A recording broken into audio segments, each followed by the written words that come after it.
Quiero hoy continuar, tomen asiento por favor. Estamos hablando acerca de los hechos ocurridos cuando nuestro Señor fue sepultado y resucitó. Y le hemos puesto esta serie, Resucita mi fe. Porque todos en algún momento caemos en aquello que el discípulo de Jesús, Tomás, cayó. Y hay un dicho que surge de aquel discípulo que cuando le dijeron que el maestro había resucitado, dijo, si yo no veo, si no meto mis dedos en sus manos y mi mano en su costado, entonces yo no creo. Y de ahí surge un dicho muy popular que reza, ver para creer, ¿sí o no? Ver para creer.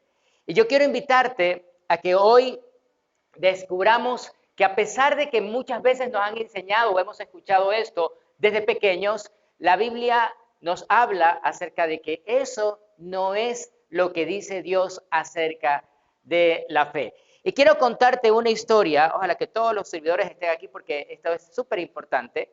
Hay una frase que escribí, no todo lo que empieza mal termina mal. Y quiero que escuches la historia de José Canepa. José Canepa fue un hombre que nació el 7 de diciembre y celebraba su cumpleaños aquel día con mucho entusiasmo. Se miró al espejo, se peinó, se afeitó, se preparó para tener algo especial. Aquel día era una jornada que él esperaba con ansias, tenía sus planes, cuando al encender la cocina de su casa, se enciende demasiado la misma, produce una pequeña explosión y él sufre quemaduras de primer y segundo grado el día de su cumpleaños. Cuando llega la ambulancia y lo suben a José, al momento de subirlo, la camilla se cae y él sufre una dislocación de su hombro. Y luego cuando ya estaba en la sala del hospital, se cae de la camilla y esta vez se fractura un tobillo. 3 sucesos diferentes el día de su cumpleaños, ¿no? Uno nunca piensa que eso va a pasar. Pero en medio de todo eso, el médico que estaba atendiendo le dijo, pero en medio de todo esto, don José, le deseo que tenga un feliz cumpleaños. Hay momentos donde, al igual que los discípulos de Jesús, pasamos por circunstancias, como hablábamos la semana pasada, que no esperamos y nos cambia la vida.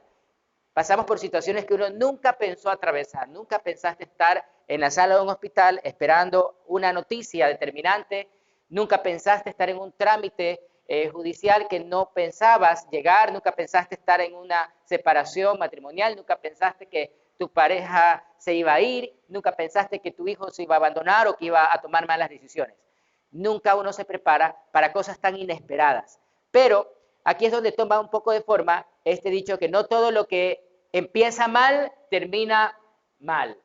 Aunque la sociedad nos dice lo contrario, lo que mal empieza, mal termina. Pero quiero mostrarte bíblicamente que eso no es cierto. A la luz del poder y de la presencia de Dios, aunque hay cosas que comiencen mal, no necesariamente van a terminar mal. Así que un mal día puede ser el inicio de un milagro. Quiero pedirte que por favor repitas esto con todo tu corazón. El mal día puede ser el inicio de un milagro. Un mal día no implica que tu vida vaya a ser terrible. Un mal día no significa que la vida se va a acabar o que toda tu vida va a ser terrible.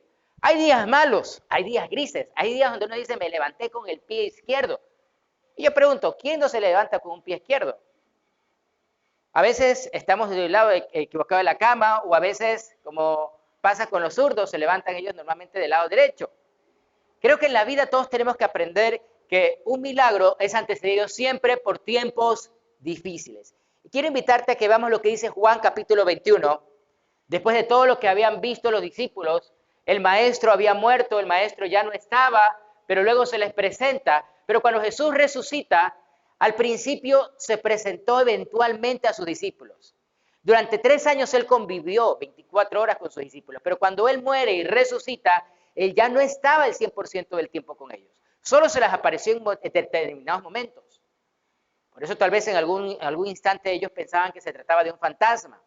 Pero aquí el Señor, en este pasaje, certifica que él estaba en forma corporal. Dice la Biblia, más tarde Jesús se apareció nuevamente a los discípulos junto al mar de Galilea. Este es el relato de lo que sucedió. Varios de sus discípulos se encontraban allí, Simón Pedro, ¿quién más? Tomás, al que le llamaban Dídimo. Cuando tú ves la palabra Dídimo en la Biblia significa gemelo, parece que él tenía un hermano gemelo o mellizo. Natanael, de Caná de Galilea, los hijos de Zebedeo, y otros 2 de sus discípulos. ¿Cuántos estaban? Vamos a hacer bien las cuentas. Estaba Simón Pedro, 1, ¿verdad? Segundo, Tomás, Natanael, los hijos de Zebedeo, que eran ¿cuántos? ¿Se acuerdan? Eran 2. Y aparte, dice la Biblia, otros 2 discípulos. Entonces, en total habían, muy bien, al final pueden reclamar su premio por bien comportaditos. 7 discípulos del Señor estaban allí. Miren, para Dios el futuro ya es historia. Por eso dice la Biblia que más tarde Jesús se apareció. Era un relato. Juan está relatando algo que ya sucedió. Yo quiero invitarte que esta frase siguiente que vas a ver en pantalla, la grabes en tu corazón y la recuerdes, que no tengas problemas. Para Dios, no te escuché nuevamente, para Dios el futuro ya es historia. Lo que va a ocurrirte a ti mañana, Dios ya lo conoce. Lo que tú vas a hablar más tarde, Dios ya lo sabe. Por eso dice la palabra que el Señor ya sabe hasta que nuestras palabras, antes que salgan nuestras palabras de la boca. Él ya conoce lo que vamos a decir.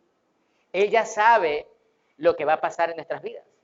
Él conoce las pruebas que tendremos que atravesar a lo largo de nuestra vida. Él ya lo sabe. Ahora, mientras nosotros no lo sabemos, sufrimos por aquellos acontecimientos.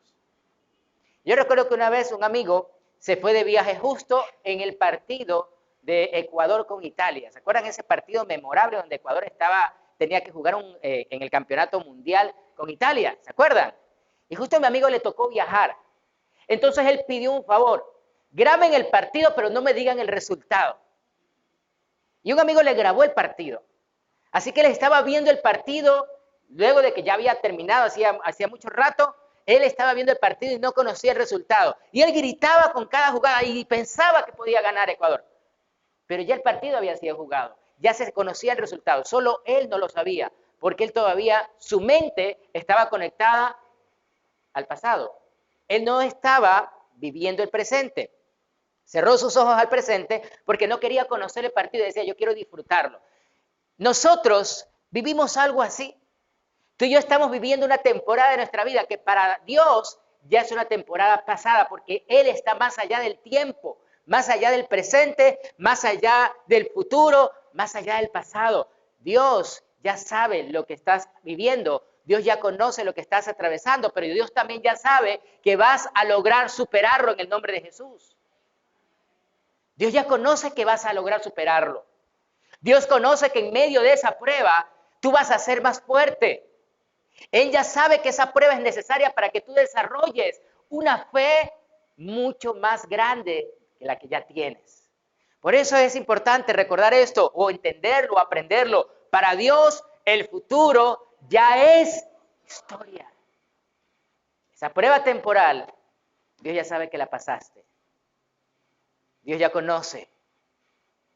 Dios ya sabe que aquellas lágrimas que hoy estás derramando, más adelante se convertirán en una sonrisa. ¿Cuánto le damos gracias a Dios por eso? ¿Cuánto le damos un aplauso a Dios por eso?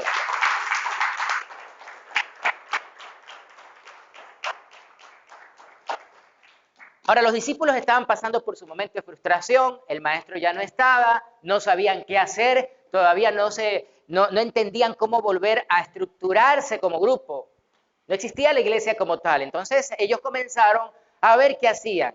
Y a Pedro se le ocurrió la brillante idea de volver a hacer lo que antes hacía, mucho antes de seguir al Señor. Él decide irse a pescar. Como Pedro era el líder, inmediatamente los otros dijeron, yo también voy. Y se sumaron 6 más. Estaban 7 en la embarcación y dice la Biblia en Juan 21:4, al amanecer Jesús apareció en la playa, pero los discípulos no podían ver quién era. Les preguntó, amigos, o en otra versión dice, hijitos, ¿pescaron algo? Y ellos contestaron, no. Entonces él dijo, echen la red a la derecha de la barca y tendrán pesca. Ellos lo hicieron y no podían sacar la red por la gran cantidad de peces que contenía. Miren, la fe nos lleva a ser obedientes, aunque muchas veces no comprendamos o no entendamos lo que el Señor nos está pidiendo. ¿Sí estoy diciendo claro? La fe debe llevarte a obedecer, aunque muchas veces no entiendas lo que el Señor te está pidiendo. Dios le dice al pueblo de Israel que durante 7 días comience a dar vueltas alrededor de una ciudad muy grande, muy fuerte, y que tenían unos muros inexpugnables, grandes, fuertes, de alrededor de 4 o 6 metros de ancho. Otros dicen que tenía 8 metros. Jericó era una ciudad amurallada y muy bien protegida. Y cuando fueron a pedirle al Señor que les dé la estrategia de guerra, la estrategia del Señor es: comiencen a dar vueltas por la ciudad durante 7 días. Cada día le va a dar una vuelta. Y en ese momento, cuando Josué le toca transmitir esa instrucción de parte de Dios, estoy seguro que al pueblo le comenzó a decir: no, Josué está loco, ¿cómo vamos a comenzar a dar vueltas? Cantando. Te acepto que demos vueltas con las armas, que veamos sus puntos débiles, que pongamos algo en las murallas para debilitarla. Y Dios le dijo: no, solo den vuelta alrededor de las murallas, porque algo va a pasar. Durante 7 días, el último día dieron 7 vueltas, y a la 7ª vuelta, el 7º día, gritaron, y la Biblia dice que las murallas cayeron. Dios es experto en querer tumbar nuestra lógica, en querer hacer cosas que para nosotros son imposibles, pero para Dios es posible. Hazte la pregunta: esto que estoy viviendo, que es imposible para mí, ¿será que también es imposible para Dios? Y de ninguna forma. Para Dios nada es imposible. Él todo lo puede. Ese problema que estás atravesando, ese problema que estás viviendo, Dios ya sabe que hay una solución. Dios sabe dónde está la puerta de salida. Pero como nosotros estamos en el problema, no vemos las soluciones. Pero es aquí donde surge lo que el Señor le dice a Pedro: ¿sabes qué? Echa la red de tal lado. ¿Hacia qué lado estás echando la red? ¿Se acuerdan cuando hablamos de eso y pusimos la barca aquí en medio? Y yo les hacía la pregunta: ¿hacia qué lado estamos echando la red? ¿Hacia qué lado estamos echando nuestras vidas? ¿Hacia donde Dios nos dice o hacia el otro lado? Recordemos que Jonás recibe una instrucción de parte de Dios y le dice: ve a Nínive a predicar. Y como Jonás no quería ir, se fue a Tarsis, al otro lado, al lado opuesto. Muchas veces Dios nos dice algo para probar nuestra obediencia y nosotros hacemos todo lo contrario. Dios te dice: ve a la iglesia, y no, yo me voy a dormir. Levántate a orar, no, yo prefiero un ratito más en la cama. Ve a leer la palabra, y yo prefiero un ratito en el Facebook o en el Instagram o en el Twitter. Dios te dice: ve y búscame, y yo prefiero ir a buscar a mi mascota, yo prefiero ir a desayunar.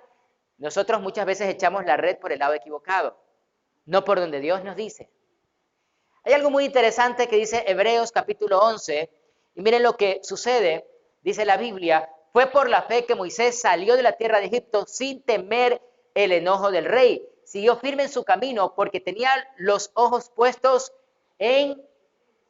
Mira, la fe es aprender a ver aquello que para nuestros ojos no es posible ver.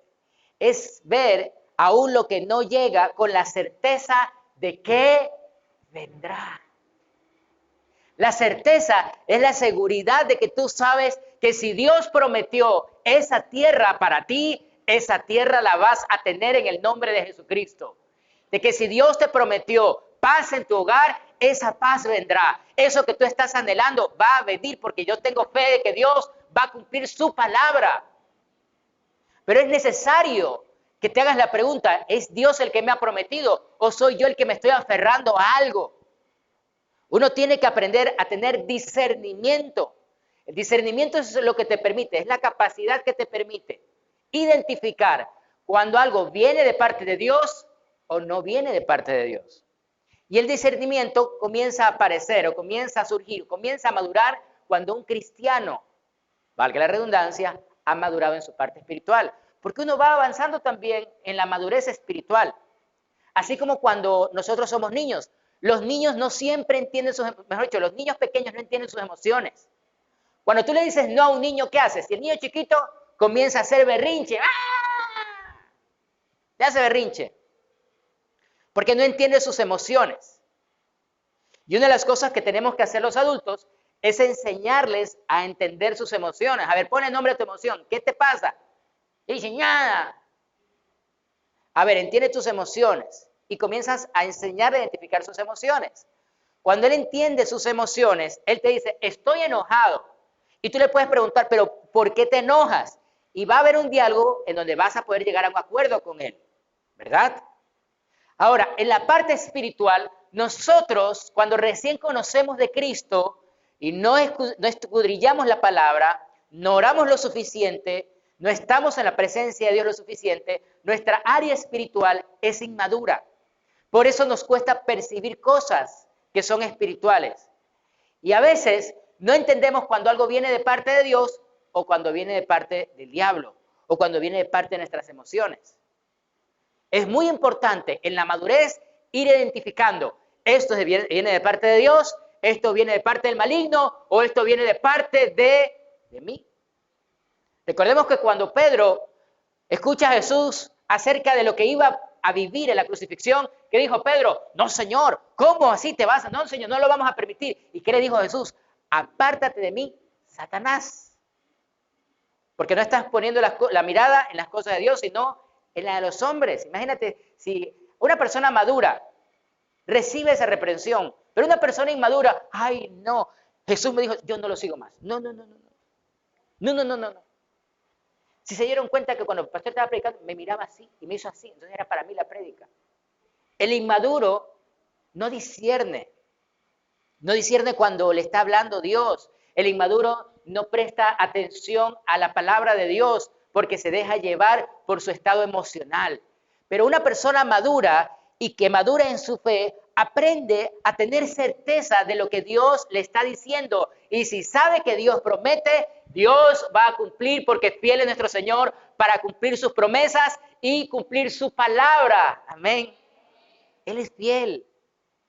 Él va a cumplir. Si algo te ha prometido, tenlo por seguro que el Señor va a hacer algo. Yo recuerdo que había una chica soltera que ya pasaban los años, ya estaba en más de 40 y algo de años, y no se casaba. Y me decían, no hay, y le decía a mi esposa, no hay, aquí en Ecuador no hay. Y vivía diciendo eso, no hay. Yo le decía, bueno, sí ha de haber, feos, pero habemos. Y finalmente encontró su pareja. Es verdad, no la encontró en Ecuador, se casó con alguien y hoy es una persona feliz. Pero mientras eso llegaba, recuerdo que ella decía, pero yo sé que siento en mi corazón que Dios tiene a alguien para mi vida.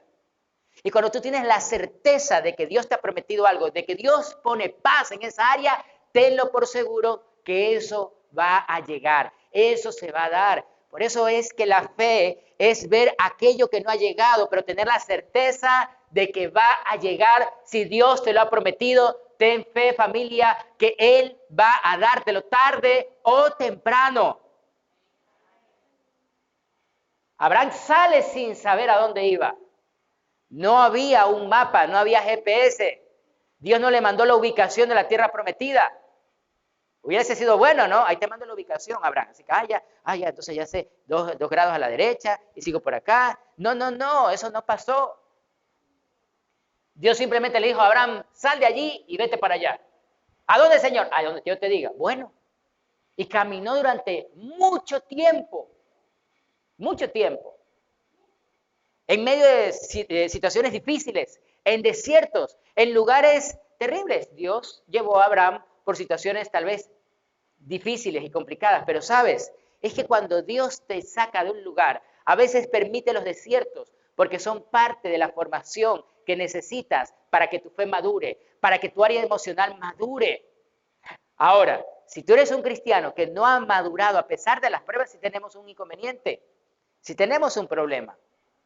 Porque si Dios está permitiendo las pruebas es porque Dios quiere que madures. Pero si tú no estás entendiendo el propósito de esas pruebas, entonces vas a ser un cristiano berrinchudo. De esos cristianos que cuando no se les da las cosas, ay no, yo ya no quiero ir a la iglesia porque Dios no me escucha. A mí Dios me escucha, lo escucha usted y no a mí. ¿De cuándo acá Dios tiene hijos favoritos? ¿Cuándo Dios tiene preferencias hacia una persona u otra? La Biblia no menciona que Dios tiene preferencias, sino que hay hijos que se acercan más al Padre y pueden escuchar mejor su voz. Pero sigamos en lo que dice la Biblia. Y en Hebreos 11:33, miren lo que habla, me parece precioso y espectacular este versículo. Vamos a leerlo, dice Hebreos 11:33. Por la fe, Esas personas conquistaron reinos, gobernaron con y recibieron lo que Dios les había prometido. Cerraron boca de leones, apagaron llamas de fuego y escaparon de morir a filo de espada. Su debilidad se convirtió en fortaleza. Llegaron a ser poderosos en batalla e hicieron huir a ejércitos enteros. Hubo mujeres que recibieron otra vez con vida a sus seres queridos que habían muerto. La fe te va a llevar a ver cosas que piensas que son imposibles, pero no hay nada imposible para aquel que levantó a su Hijo Jesús de los muertos.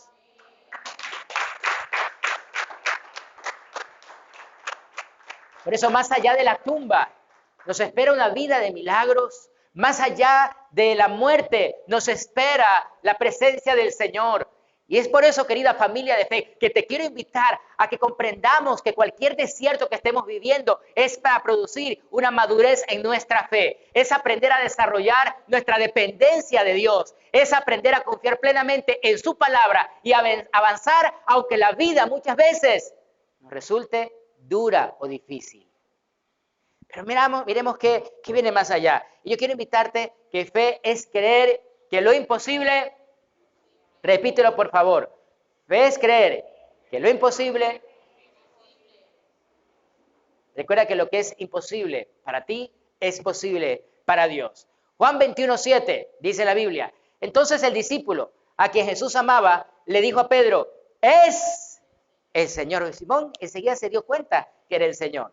Cuando Simón Pedro oyó que era el Señor, se puso la túnica porque se la había quitado para trabajar. Se tiró al agua y se dirigió hacia la orilla. Mira, es que cuando uno está en ese estado de ansiedad, Pedro hizo al revés. En lugar de tirarse como estaba y luego coger la ropa y ponérsela seca, hace al revés. Se pone la ropa y se tira, ¿no? Pedro era lo que se ponía los zapatos y luego las medias. Se ponía primero el pantalón y luego el chón. Ese era Pedro. Se tiró al agua y se dirigió hacia la orilla. Los otros se quedaron en la barca y arrastraron la pesada red llena de pescados hasta la orilla, porque estaban solo a unos 90 metros de la playa. Cuando llegaron encontraron el desayuno preparado para ellos, pescado a la brasa y pan. Mira lo que tenía el Señor preparado para aquellos que esperan en Él. Siempre hay algo especial para aquel que tiene fe.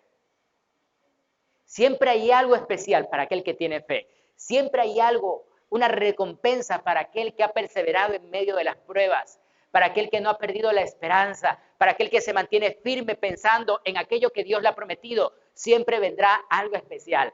La Biblia menciona que cuando llegaron a la orilla estaba el Señor con pancito y con pescado asado. Imagínate ese banquete. Y que el Señor te prepare un pescadito frito. Si cuando uno se lo prepara a alguien que uno ama mucho, ¿cómo se siente?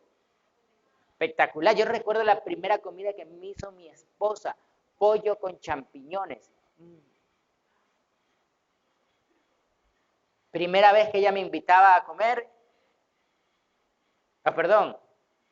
era pollo con legumbres, eso, pollo con legumbres. Pollo con champiñones fueron después, pollo con legumbres. Estábamos todavía de novios y ella me dijo que me invitaba a comer a su casa.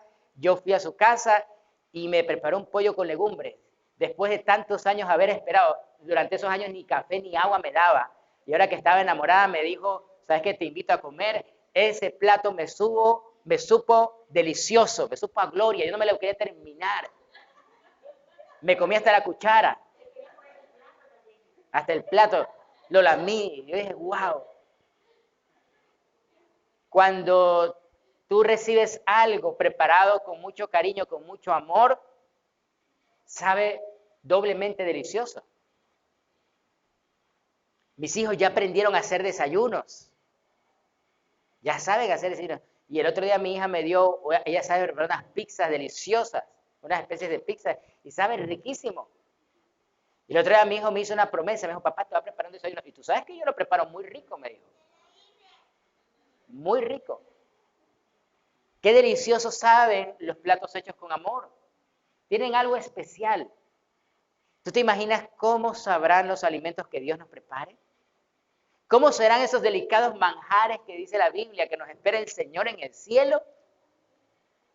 ¿Tú te imaginas a qué sabrá ese plato delicioso que el Señor le puso con mucho amor, con mucho cariño. Él preparó pescadito para sus discípulos. Mira, el Señor va a llenar tus necesidades. El Señor conoce lo que estás pasando, lo que estás viviendo. Los discípulos nunca le dijeron al maestro que tenían hambre, pero toda la noche habían estado pescando, toda la noche ahí en el mar, navegando, y él sabía que había una necesidad, aunque ellos no se la habían dicho.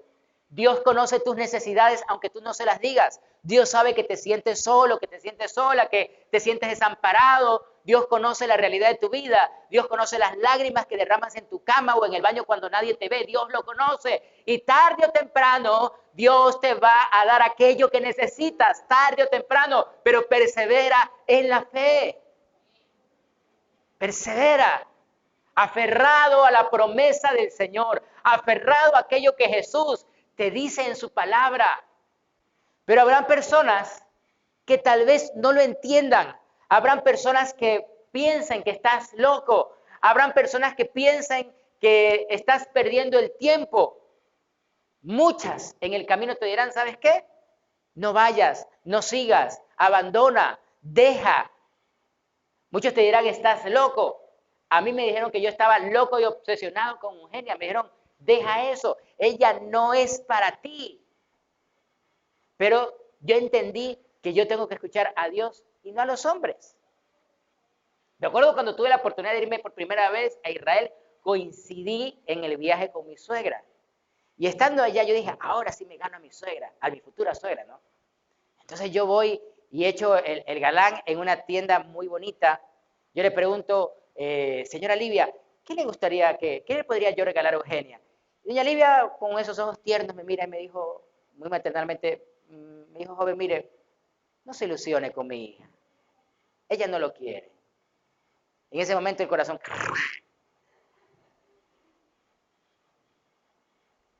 Yo dije, ¿será que no es para mí?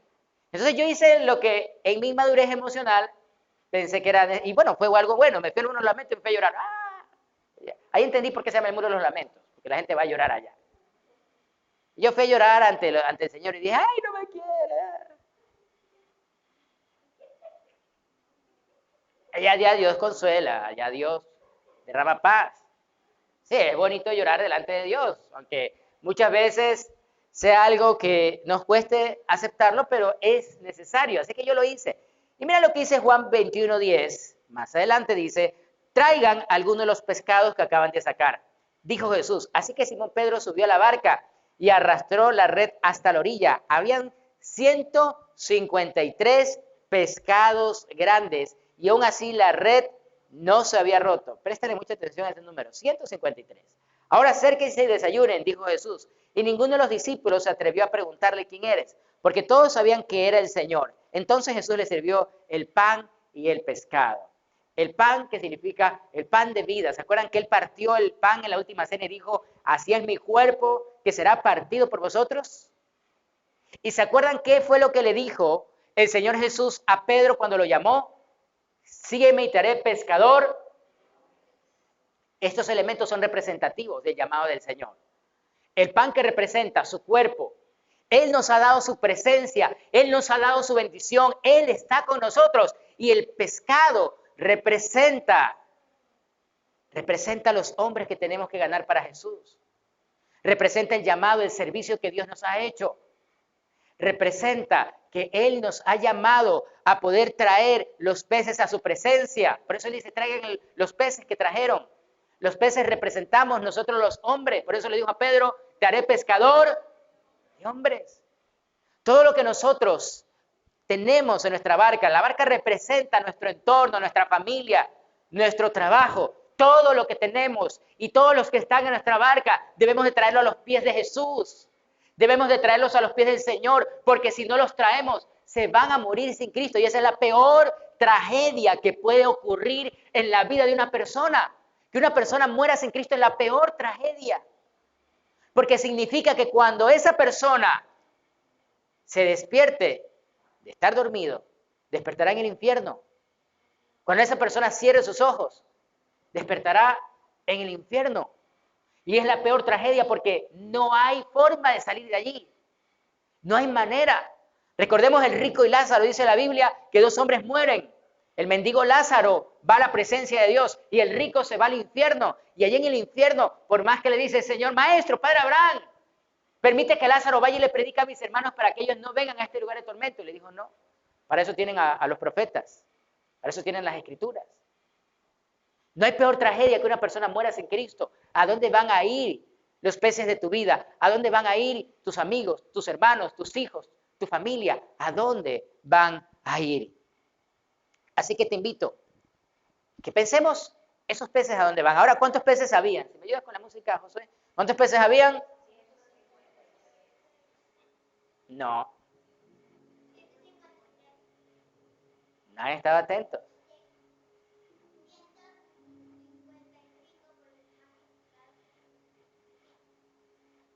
Le diste cerca, pero no. Veamos. Juan 21 del 9. Cuando llegaron encontraron el desayuno preparado para ellos. Pescado a la brasa y pan. Y luego le traen 153 peces. ¿Cuántos peces había?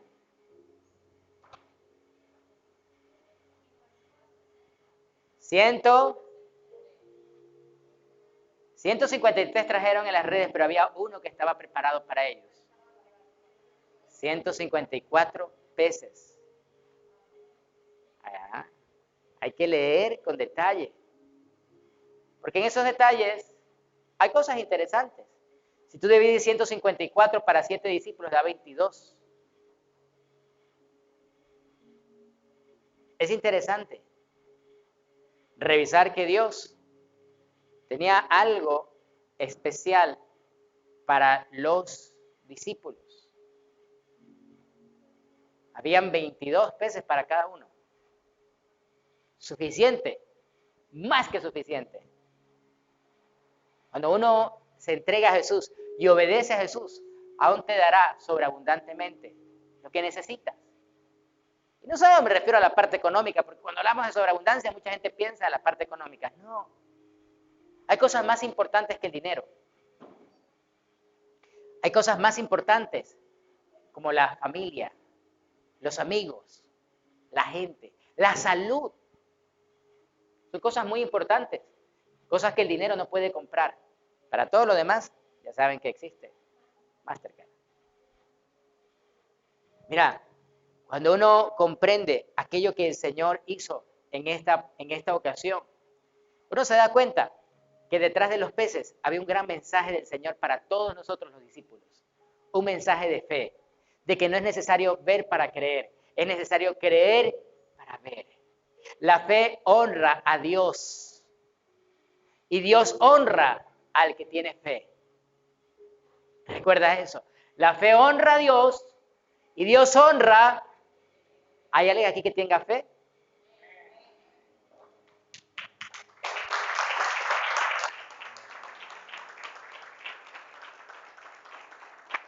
Quiero terminar con esto. Juan 21:14, esa fue la tercera vez que se apareció a sus discípulos después de haber resucitado de los muertos. 3. A Dios le gusta jugar mucho con los números. El símbolo, el número de la Trinidad, 3. Mira, más allá de la tumba nos esperan milagros. Y ese día los discípulos entendieron eso nuevamente. De que a pesar de que el maestro ya no estuviera 100% físicamente con ellos, jamás los iba a dejar solos. Jamás. Jamás iba a faltarles el alimento. Jamás iba a faltarles su presencia. Por eso les dio el pan. Él estaba con ellos, aunque muchas veces ellos no pudieran verlo. Jesús está contigo, aunque tú no lo puedas reconocer, aunque no lo puedas ver, aunque muchas veces dudes de su presencia. Él está con aquellos que hemos creído, que creemos en Él. Él no abandona a sus hijos. Él no abandona a sus discípulos. Él no te ha abandonado. Y cuando te sientas solo, sola, angustiado, cuando te sientas triste, desamparado, deprimido, flaco, ojeroso, cansado y sin ilusiones, recuerda, Jesús está contigo. Está a la distancia de tu obediencia.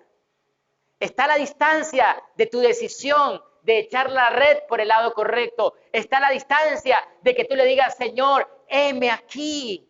Aquí estoy, Señor. Creo en ti y creo que tú estás conmigo, aunque muchas veces yo no pueda verte. Más allá de la tumba nos esperan milagros. Y yo quiero invitarte a que este sea el tiempo en donde Dios resucite nuestra fe.